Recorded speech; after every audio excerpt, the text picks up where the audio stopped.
Sa ibang balita, inalmahan ng kampo ni PNP Chief Alan Purisima ang pagsisilbi ng suspension order ng DILG.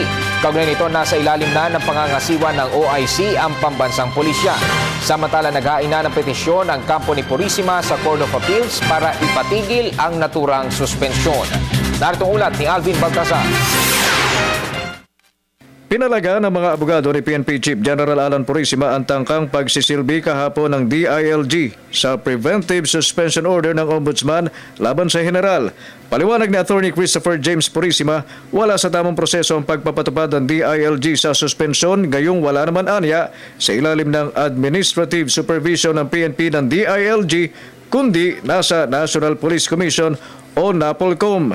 Ito ayon kay Attorney Purisima ay nakasad sa Section 6, Article 16 ng Konstitusyon, kaya hindi anya nila maaaring kilalanin ang tangka ng DILG na ipatupad ang preventive suspension order, gayong labag ito sa tinatawag na due process. Giit ng kampo ni Purisima, may karapatan ng Chief PNP na dumaan sa prosesong itinatakda ng rule of law.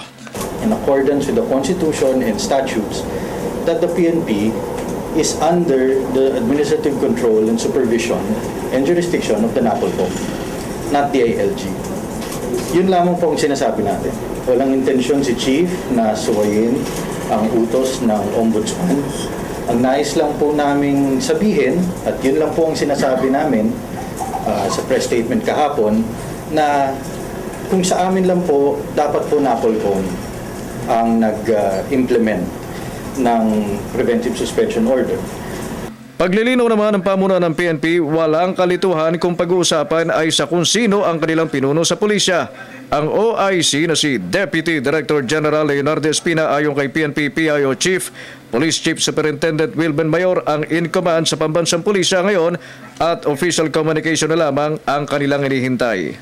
As of now, the Directorate for Records and Management is communicating with National Police Commission para mag-official na yung designation ni General Espina being the next in command doon sa by virtue of yung hierarchy namin. Sinabi ni Mayor na nagkausap na sila ni General Purisima at tanggap naman umano ang kautosang suspensyon sa kanya ng Ombudsman.